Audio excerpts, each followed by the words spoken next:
ಕಾವ್ಯ stories YouTube ಚಾನೆಲ್ಗೆ ಸ್ವಾಗತ. ಹೃದಯದರಸಿ ಧಾರಾವಾಹಿಯ 16ನೇ ಸಂಚಿಕೆ. ಮುಂಜಾನೆಯ ಸೂರ್ಯನ ಕಿರಣಗಳು ಭೂಮಿಯನ್ನು ಸ್ಪರ್ಶಿಸಿತ್ತು. ಎಚ್ಚರಗೊಂಡವಳು ಮುಖ ಕೂಡ ತೊಳೆಯದೆ ವೇದನನ್ನು ಕಾಣಲು ಓಡಿ ಬಂದಳು. ಆದರೆ ಅವನು ಕೋಣೆಯಲ್ಲಿರಲಿಲ್ಲ. ಮನೆ ಪೂರ್ತಿ ಹುಡುಕಾಡಿದಳು. ವೇದ ಎಲ್ಲೂ ಕಾಣಿಸಲೇ ಇಲ್ಲ. ಅವಳನ್ನು ಕಂಡ ಚಂದ್ರಶೇಖರ್, ಯಾಕಮ್ಮ ಭುವಿ, ಗಂಡನನ್ನು ಹುಡುಕ್ತಾ ಇದ್ದೀಯಾ? ಅವನು ಮನೆಯಲ್ಲಿಲ್ಲ. ಇವತ್ತು ರಿಸೆಪ್ಷನ್ ಅಲ್ವಾ? ಬೆಳಗ್ಗೆನೇ ಎದ್ದು ಡೆಕೋರೇಷನ್ ಮಾಡೋಕ್ಕೆ ಸ್ವತಃ ಅವನೇ ಹೋಗಿದ್ದಾನೆ. ನೀನು ಆರಾಮವಾಗಿರು, ಸಂಜೆ ಬಂದು ಕರೆದುಕೊಂಡು ಹೋಗುವ ಎಂದರು. ಅವರಿಗೆ ಕಿರುನಗೆ ಬೀರಿದಳು ಭುವಿ. ನಾನಿಲ್ಲಿ ಅವನಿಂದ ದೂರ ಆಗುವ ಯೋಚನೆಯಲ್ಲಿದ್ದೇನೆ. ಅವನಲ್ಲಿ ಸಂಭ್ರಮ ಮಾಡೋಕೆ ಹೋಗಿದ್ದಾನೆ. ಫೋನ್ ಮಾಡಿ ಬರೋಕೆ ಹೇಳುತ್ತೇನೆ ಎಂದುಕೊಂಡವಳು ಅವನಿಗೆ ಕರೆ ಮಾಡಿದಳು. ಸಿದ್ಧತೆ ಮಾಡಿಕೊಳ್ಳುವ ಭರದಲ್ಲಿ ಫೋನನ್ನು ಕಾರಿನಲ್ಲಿಯೇ ಬಿಟ್ಟು ಹೋಗಿದ್ದ ವೇದ. ಇವನೊಬ್ಬ ಕಾಲ್ ರಿಸೀವ್ ಮಾಡ್ತಾನೇ ಇಲ್ಲ, ಫೋನನ್ನು ಎಲ್ಲೋ ಇಟ್ಟಿರಬೇಕು ಎಂದು ಕೋಪಗೊಂಡಳು ಭುವಿ. ಮಧ್ಯಾಹ್ನ ಮುಗಿದು ಸಂಜೆ ಬಂದೇ ಬಿಟ್ಟಿತು.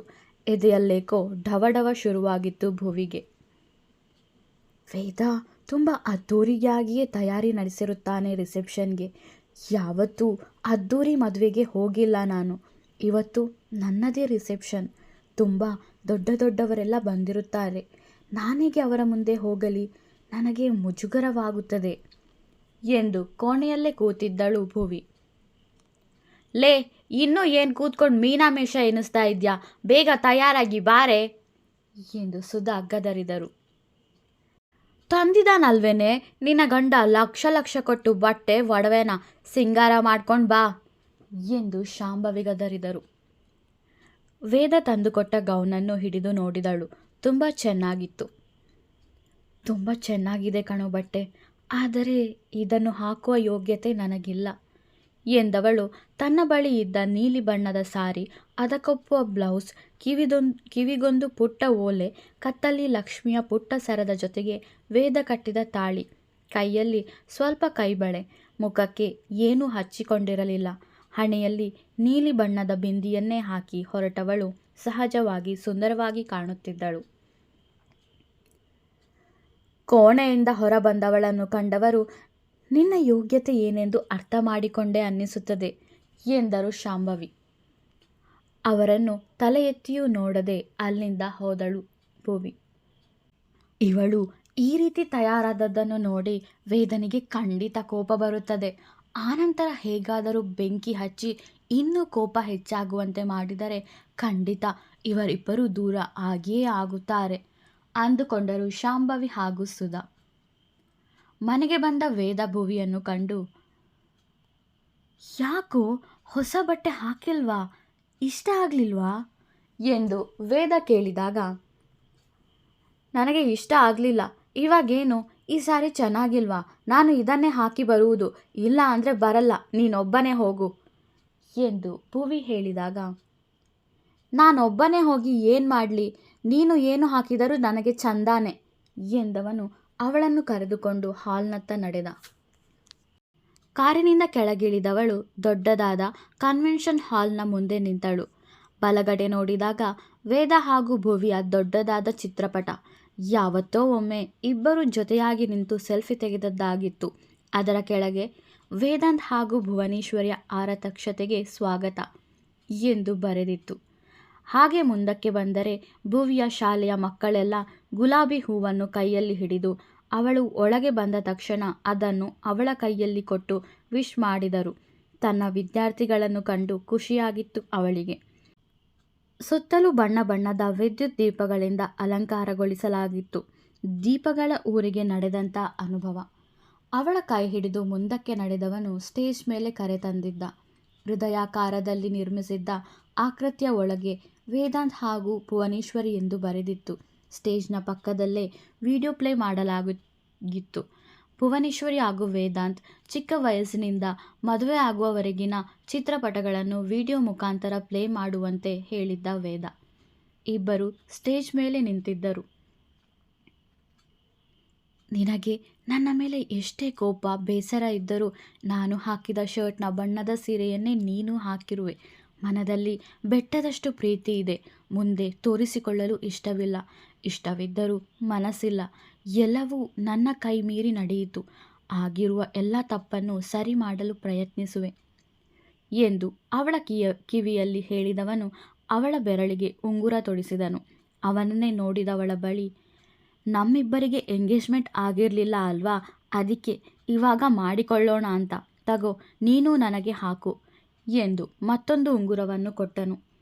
ಅವನ ಮನಸ್ಸಿಗೆ ಬೇಸರವಾಗುವುದು ಬೇಡ ಎಂದು ಅವನ ಬೆರಳಿಗೆ ಹಾಕಿದಳು ಭುವಿ. ಅವನ ಕೈಯಲ್ಲಿದ್ದ ಉಂಗುರದಲ್ಲಿ ಭುವಿ ಎಂದು ಬರೆದಿತ್ತು. ಅವಳ ಕೈಯಲ್ಲಿದ್ದ ಉಂಗುರದಲ್ಲಿ ವೇದ ಎಂದು ಬರೆದಿತ್ತು. ಆರತಕ್ಷತೆಗೆ ದೊಡ್ಡ ದೊಡ್ಡವರೆಲ್ಲರೂ ಬಂದಿದ್ದರು.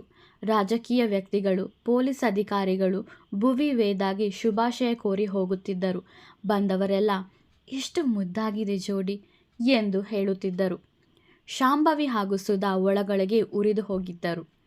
ಶಾಂಭವಿಯನ್ನು ಕಂಡವರೆಲ್ಲ, ನಿಮ್ಮ ಮಗಳು ಅರೆಸ್ಟ್ ಆದಳಂತೆ, ವೇದನೆ ಅರೆಸ್ಟ್ ಮಾಡಿದಂತೆ ಎಂದು ಕೇಳುತ್ತಿದ್ದರು. ಏನು ಹೇಳುವುದೆಂದು ತಿಳಿಯದೆ ಮರೆಯಲ್ಲೇ ನಿಂತು ಬಿಟ್ಟರು ಶಾಂಭವಿ. ಅದನ್ನು ಕಂಡು ಖುಷಿಪಟ್ಟರು ಸುಧಾ.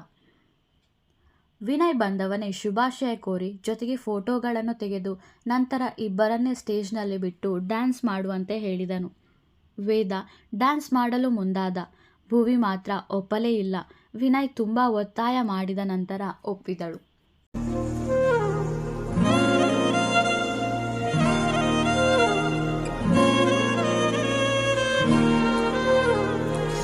ನಿನ್ನ ಜೊತೆ ನನ್ನ ಕಥೆ ಒಂದೊಂದು ಸಾಲು ಜೀವಿಸಿದೆ. ನನ್ನ ಜೊತೆ ನಿನ್ನ ಕಥೆ ಬೇರೊಂದು ಲೋಕ ಸೃಷ್ಟಿಸಿದೆ.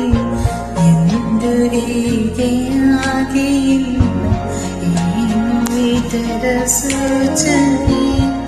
ಮೂರು ವಿಷಯ ಇದ್ದರೂ ನಿನ್ನದೊಂದೇ ಯೋಚನೆ. ಇಬ್ಬರಲ್ಲ ಒಬ್ಬರೀಗ ನಾನಿನ್ನು ನಿನಗರ್ಪಣೆ. ನೀನಾದೇನಾ ನೀನಾದೇನಾ ನಿನ್ನೊಂದಿಗೆ ಜೀವನ. ಮುದ್ದು ಜೋಡಿಗಳು ಕೈ ಹಿಡಿದು ನೃತ್ಯ ಮಾಡಬೇಕಾದರೆ ಎಲ್ಲರೂ ಜೋರಾಗಿ ಚಪ್ಪಾಳೆ ತಟ್ಟಿ ಹುರಿದುಂಬಿಸುತ್ತಿದ್ದರು. ಕಣ್ಣಲ್ಲಿ ಕಣ್ಣಿಟ್ಟು ಅವಳನ್ನೇ ನೋಡಿ ಕೈ ಹಿಡಿದು ನೃತ್ಯ ಮಾಡಿದ್ದ ವೇದ. ಅವನ ಸ್ಪರ್ಶದಿಂದ ತುಸು ಹೊತ್ತು ಕಳೆದೇ ಹೋಗಿದ್ದಳು ಭುವಿ. ಎಲ್ಲರನ್ನೂ ಕಂಡವಳು ತನ್ನ ತಂದೆ ತಾಯಿ ಮನೆಯವರನ್ನು ಕಾಣದೆ ವಿಚಲಿತವಾಗಿದ್ದಳು. ಭರ್ಜರಿ ಊಟವೂ ತಯಾರಾಗಿತ್ತು. ಬಂದವರೆಲ್ಲ ಬಾಯಿ ಚಪ್ಪರಿಸಿ ಊಟ ಮಾಡಿದ್ದರು. ಎಲ್ಲರೂ ವೇದ ಭುವಿಗೆ ಮತ್ತೊಮ್ಮೆ ಶುಭಾಶಯ ಹೇಳಿ ತಮ್ಮ ಮನೆಗೆ ಹೊರಟರು. ಇತ್ತ ವೇದ ಭುವಿ ಕೂಡ ಮನೆಗೆ ಹಿಂತಿರುಗಿದ್ದರು. ಮನೆಯಲ್ಲಿ ಮೊದಲ ರಾತ್ರಿ ಶಾಸ್ತ್ರದ ತಯಾರಿ ನಡೆಯುತ್ತಿತ್ತು. ಚಂದ್ರಶೇಖರ್ ಮಾತಿನ ಮೇರೆಗೆ ಶಾಂಭವಿ ಹಾಗೂ ಸುಧಾ ಭುವಿಯನ್ನು ಸಿದ್ಧಗೊಳಿಸಿದರು. ಶಾಂಭವಿ ರಮ್ಯಾ ಹೇಳಿದಂತೆ ಹಾಲಿನ ಲೋಟಕ್ಕೆ ನಿದ್ದೆ ಮಾತ್ರೆ ಬೆರೆಸಿಕೊಟ್ಟಿದ್ದರು. ತನ್ನದೇ ಕೋಣೆಯಲ್ಲಿ ಅತ್ತಿಂದಿತ್ತ ಇತ್ತಿಂದತ್ತ ಓಡಾಡುತ್ತಿದ್ದ ವೇದನಿಗೆ ಹೃದಯದಲ್ಲೇನೋ ಭಯ. ಅಲ್ಲ, ಬರ್ತಿರೋದು ನಾನು 15 ವರ್ಷದಿಂದ ನೋಡುತ್ತಿದ್ದ ಪ್ರೀತಿಸುತ್ತಿದ್ದ ನನ್ನ ಹುಡುಗಿಯೇ. ಆದರೂ ಈ ಹೃದಯ ಯಾಕೆ ಇಷ್ಟೊಂದು ಜೋರಾಗಿ ಬಡ್ಕೊಳ್ತಿದೆ? ಹೃದಯ ಬಾಯಿ ಮೂಲಕ ಹೊರಗೆ ಬರುತ್ತೇನೋ ಅನ್ನಿಸುತ್ತಿದೆ. ಹೃದಯವನ್ನು ಹಿಡಿದವನು, ಕೂಲ್ ವೇದ ಕೂಲ್, ಬರ್ತಿರೋದು ನಿನ್ನ ಅರಸಿಯೇ, ಗೊತ್ತು ತಾನೆ, ಮತ್ತೆ ಯಾಕೆ ಈ ರೀತಿ ಆಡ್ತಾ ಇದ್ದೀಯಾ? ಸ್ವಲ್ಪ ಸಮಾಧಾನ ಮಾಡಿಕೊ ಎಂದು ಹೇಳುತ್ತಿರಬೇಕಾದರೆ ಭುವಿ ಬಾಗಿಲು ತೆರೆದು ಒಳಗಡೆ ಬಂದೇ ಬಿಟ್ಟಿದ್ದಳು. ತನಗೆ ತಾನೇ ಸಮಾಧಾನ ಮಾಡಿಕೊಂಡು ಭುವಿ ಕಡೆಗೆ ನೋಡಿದ. ಕೆಂಪು ಬಣ್ಣದ ರೇಷ್ಮೆ ಸೀರೆಗೆ ಅದೇ ಬಣ್ಣದ ಬ್ಲೌಸ್ ಹಾಕಿ, ಮೈತುಂಬ ಒಡವೆಗಳು, ಕೈ ತುಂಬ ಬಳೆ, ಕೂದಲನ್ನು ಕ್ಲಿಪ್ ಹಾಕಿ ಹಾಗೆಯೇ ಬಿಟ್ಟಿದ್ದಳು. ಮುಡಿ ತುಂಬ ಹೂವು ಇತ್ತು. ಒಂದೊಂದೇ ಹೆಜ್ಜೆ ಇಟ್ಟುಕೊಂಡು ಅವನತ್ತ ಬರುತ್ತಿದ್ದಾಗ ದೇವತೆಯೇ ನಡೆದುಕೊಂಡು ಬಂದಂತೆ ಕಾಣಿಸಿತ್ತು ವೇದನಿಗೆ. ಇವಳು ಇಷ್ಟೊಂದು ಚೆನ್ನಾಗಿದ್ದಾಳ ಎಂದು ಕಣ್ಣು ಬಾಯಿ ಬಿಟ್ಟು ಅವಳನ್ನೇ ನೋಡುತ್ತಿದ್ದ ವೇದ. ಅವಳು ಅವನ ಮುಂದೆ ನಿಂತೊಡನೆ, ಚಿನಿ ನೀನು... ವೇದ ಏನೋ ಹೇಳಲು ಹೊರಟಾಗ, ನೀನು ಏನೂ ಹೇಳಬೇಡ, ನಾನು ಹೇಳುವುದನ್ನು ಕೇಳಿಸಿಕೊ. ನಿನ್ನೆಯಿಂದ ನಿನ್ನ ಬಳಿ ಹೇಳಲು ಪ್ರಯತ್ನಿಸುತ್ತಿದ್ದೇನೆ. ನೀನು ಕೈಗೆ ಸಿಗುತ್ತಲೇ ಇರಲಿಲ್ಲ. ಈಗ ಸೀರಿಯಸ್ ಆಗಿ ಮಾತಾಡೋದಿದೆ ನಿನ್ನ ಬಳಿ. ಭುವಿ ಸೀರಿಯಸ್ ಆಗಿಯೇ ಹೇಳಿದ್ದಳು. ಇವಾಗೇನು ಮಾತು, ಬೆಳಗ್ಗೆ ಮಾತಾಡೋಣ, ವೇದ ಹೇಳಿದಾಗ, ಇಲ್ಲ ಈಗಲೇ ಇಲ್ಲೇ ಹೇಳಬೇಕು ಎಂದಳು ಭುವಿ. ಸರಿ ಹೇಳು, ಇನ್ನು ನೀನು ಏನೇ ಹೇಳಿದರೂ ನನ್ನ ಕಿವಿಗಳು ಕೇಳಲೇಬೇಕು, ಪಾಪ ಅದಕ್ಕೆ ಬೇರೆ ಆಪ್ಷನ್ನೇ ಇಲ್ಲ ಎಂದವನು ಕಿರುನಗೆ ಬೀರಿದನು. ನನಗೆ ನಿನ್ನ ಜೊತೆಗೆ ಇರಲು ಇಷ್ಟವಿಲ್ಲ, ನಿನ್ನ ಜೊತೆಗೆ ಮುಂದಿನ ಜೀವನ ನಡೆಸಲು ಇಷ್ಟವಿಲ್ಲ, ನನಗೆ ನಿನ್ನಿಂದ ಡಿವೋರ್ಸ್ ಬೇಕು, ನೇರವಾಗಿಯೇ ಹೇಳಿದಳು ಭುವಿ. ಏನು, ಡಿವೋರ್ಸಾ? ಆಶ್ಚರ್ಯದಿಂದ ಕೇಳಿದನು ವೇದ. ಮುಂದುವರಿಯುವುದು. ಆ ಹಾಡು ಹಾಡಿದ್ದು ನಾನಲ್ಲ, ನನ್ನ ವಾಯ್ಸ್ ಅಷ್ಟೊಂದು ಚೆನ್ನಾಗಿಲ್ಲ, ಅದನ್ನು ಹಾಡಿದ್ದು ನನ್ನ ಗೆಳತಿ. ವಿಡಿಯೋ ಇಷ್ಟವಾದರೆ ಲೈಕ್ ಮಾಡಿ, ಕಮೆಂಟ್ ಮಾಡಿ. ನನ್ನ ಚಾನಲ್ಗೆ ಹೊಸಬರಾದರೆ ಸಬ್ಸ್ಕ್ರೈಬ್ ಮಾಡಲು ಮರೆಯಬೇಡಿ. ಧನ್ಯವಾದಗಳು.